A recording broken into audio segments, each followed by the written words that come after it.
Hi friends, welcome back to study classes. आज का ये वीडियो मैं उनके लिए बना रहा हूँ जो कि इस एग्जामिनेशन में सक्सेसफुल नहीं हुए। यूजीसी नेट मार्च 2023 एग्जामिनेशन में सक्सेस को नहीं अचीव कर पाए, अपने गोल से चूक गए। तो मैं उनके लिए सेशन रिकॉर्ड कर रहा हूँ और मैं आपके साथ डिस्कस करने वाला हूँ टॉप 5 रीजंस जो कि रिस्पॉन्सिबल हो सकते हैं जिनकी वजह से आप इस एग्जामिनेशन में सक्सेसफुल नहीं हुए हैं। तो सबसे पहले तो घबराने की कोई बात नहीं है, उदास होने की, नाराज होने की कोई बात नहीं है।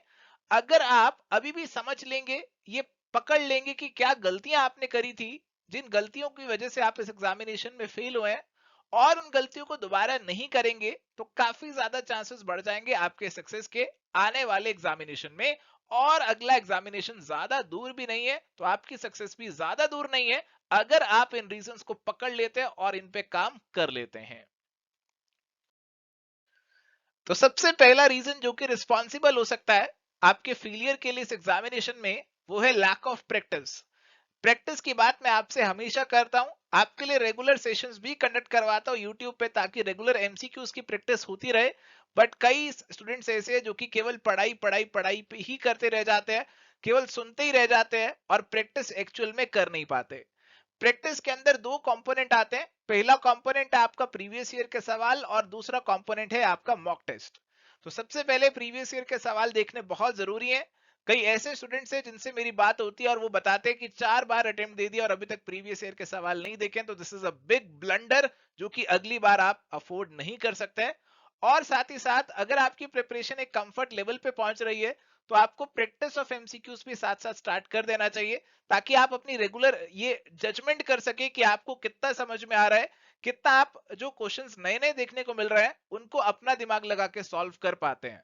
अगर आप नए सवालों को सॉल्व करने में दिक्कत फेस कर रहे हैं, तो आपको प्रैक्टिस जो है काफी ज्यादा करनी पड़ेगी, ताकि आप कहीं ना कहीं कंफर्टेबल फील करें नए सवालों के साथ भी। अगला रीजन जो कि रिस्पॉन्सिबल हो सकता है आपके फेलियर के लिए, that is lack of revision. देखो, आज के समय में जो यूजीसी नेट का सिलेबस है, पेपर 1 पेपर 2 का बहुत ही वास्ट सिलेबस है। और इतना वास्ट सिलेबस है कि इतना सारा सिलेबस एग्जाम से एक दो दिन पहले पूरा का पूरा देखना तो बहुत ही मुश्किल है। तो आपकी जो रिवीजन है वो एग्जाम से एक दो दिन पहले नहीं हो सकती है, आपकी रिवीजन पहले से ही स्टार्ट हो जानी चाहिए। अगर आप ये सोच रहे हैं कि अभी पढ़ाई करते रहते हैं, बस नई चीजें पढ़ते रहे, नई क्लासेस कहीं से मिल गया, नया कोई सेशन किसी ने डाल दिया, किसी ने नया यूट्यूब पे कुछ वीडियो डाल दिया, तो आप बस उसे देखने लग गए। आप ये नहीं देख रहे कि जो पहला पढ़ा हुआ है वो आपको याद है या नहीं है, आप केवल नए की तरफ भागते रहते हैं, पुराने को रिवाइज नहीं करते हैं। तो एग्जामिनेशन के समय आपको लगेगा कि आपने ये सवाल कहीं सुना है, कहीं पढ़ा है, ये चीजें कहीं आपने देख रखी है, बट एक्चुअल में आंसर क्या है वो आपको नहीं पता होगा। आप कंफ्यूज फील करेंगे, हो सकता है आप दो तीन ऑप्शंस में कंफ्यूज फील करें और करेक्ट आंसर आप नहीं मार्क कर पाएंगे। तो इसीलिए आपकी जो रिवीजन है वो साथ साथ चलती रहनी चाहिए। आप जो भी पढ़ाई कर रहे हैं, तो मेक श्योर कि आप ऐसे सोर्स से पढ़ाई करें जहां से आपकी रिवीजन भी हो सके, साथ में कुछ आप रिवीजन के लिए छोटे छोटे नोट्स भी तैयार कर सकते हैं। या फिर अगर आपके जो इंस्टीट्यूशन है जहां से आप पढ़ाई कर रहे हैं, वहां से आपको रिवीजन के वीडियोस मिल जाते हैं, तो आप उनको भी देख सकते हैं, जिससे सारा का सारा कंटेंट आपका फटाफट से रिवाइज हो जाए। तो रिवीजन वाला कंपोनेंट बहुत जरूरी है। आपका एक दिन में 20 सब्जेक्ट का एग्जाम है और उन्हें फटाफट से रिवाइज करना है, तो उसके लिए आपका पहले से ही जो फंडा है वो रेडी होना चाहिए। Coming to the next reason, this is lack of consistency और प्लानिंग। अक्सर हम क्या करते हैं, एक दिन पढ़ाई कर ली, बहुत अच्छे से 6 घंटे पढ़ाई कर ली, बहुत खुश हो जाते हैं, अगले दिन पढ़ाई करते नहीं है। पहले दिन बहुत अच्छी पढ़ाई, अगले दिन पढ़ाई करी नहीं, फिर पढ़ाई कर ली, फिर नहीं करी, किसी दिन 2 घंटे पढ़ाई कर ली, किसी दिन बिल्कुल भी नहीं करी। तो ऐसे हम हेफाजतली पढ़ते रहते हैं, कोई कंसिस्टेंसी, कोई प्रॉपर डेडिकेटेड टाइम टेबल हमारे पास नहीं होता है। तो make sure you have this dedicated time table, जिसमें आप सेट करें कि मेरे को डेली इतने घंटे पढ़ाई करनी है, और वो किसी भी हाल में करनी है। उसके लिए कोई एक्सक्यूज नहीं चलेगा। हाँ, घर में मेहमान आ गए, घर पे शादी थी, ये सब चीजें चलती हैं और चलती रहेंगी, ये खत्म नहीं होंगी चीजें। बट आपकी जो पढ़ाई है, अगर आप चाहते हैं कि आप वो सही से कर पाए, तो उसके लिए कंसिस्टेंसी और प्रॉपर प्लानिंग टाइम टेबल के साथ बहुत जरूरी हो जाता है।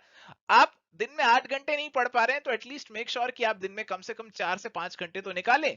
और ये कोई ज्यादा बड़ी बात नहीं है, आप मॉर्निंग में, इवनिंग में भी निकाल सकते हैं। ऐसा नहीं होगा कि आपके घर में शादी है या गेस्ट है तो आप सुबह से लेकर रात तक आपके पास और कोई काम ही नहीं है। आप जरूर टाइम निकाल सकते हैं अपने लिए, बट उसके लिए आपको खुद से मोटिवेटेड रहना है, आपको खुद से ये डिसाइड कर लेना है कि मैंने पढ़ाई करनी है, चाहे कुछ भी हो जाए, इतना टाइम मेरे को डेली पढ़ाई के लिए लगाना ही लगाना है। अगर आप जॉब कर रहे हैं तब भी मैनेज कर सकते हैं, आपके छोटे बच्चे हैं तब भी आप मैनेज कर सकते हैं, बच्चे सोते हैं ना, बच्चे स्कूल जाते हैं ना, तो आप पीछे से टाइम को जरूर मैनेज कर सकते हैं, और ये केवल आपको करना है, कोई और आपके लिए नहीं करेगा, ये आपको करना है। और अगर आप चाहते हैं कि अगला एग्जाम आपका क्लियर हो जाए तो अभी से आप इसे करना स्टार्ट कर दीजिए। अगला रीजन जो रिस्पॉन्सिबल हो सकता है आपके फेलियर के लिए, that can be lack of mentorship. हो सकता है कि आपके पास कंटेंट बहुत सारा हो, बहुत सारी चीजें आपके पास पड़ी हुई है, टॉप क्वालिटी कंटेंट आपके पास अवेलेबल है, बट आपको बहुत सारे इश्यूज जो अराइज होते हैं प्रिपरेशन में, उनको सॉल्व करने वाला, सॉर्ट आउट करने वाला कोई नहीं है, आपकी बात सुनने वाला कोई नहीं है। तो आपके जो इश्यूज आते हैं, आप जो प्रॉब्लम्स फेस करते हैं, वो आप तक ही रह जाते हैं, और उनके सोल्यूशन ना मिलने की वजह से आप अपना 100% नहीं दे पाते हैं।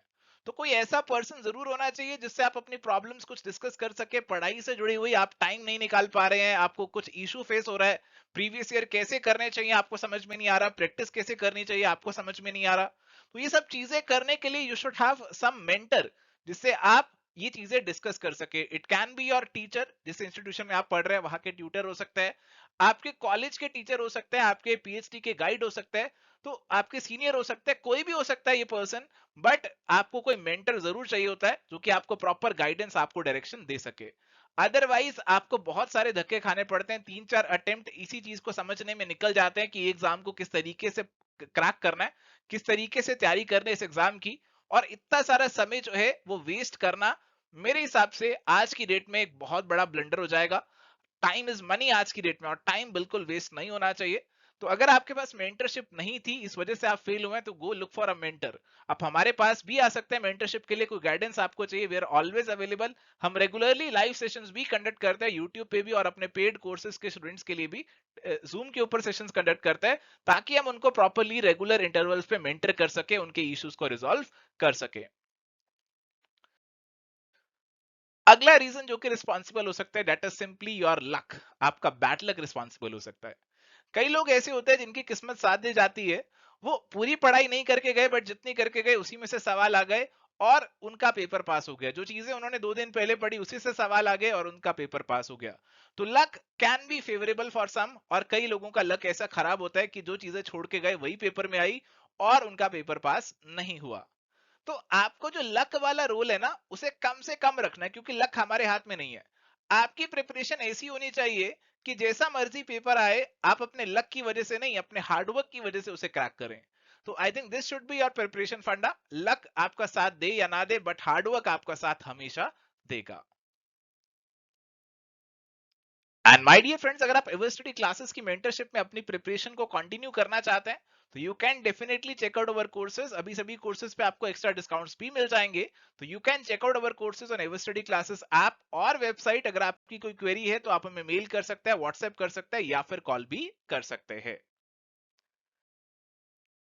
आज के लिए इतना ही। Thank you, bye, take care, all the best.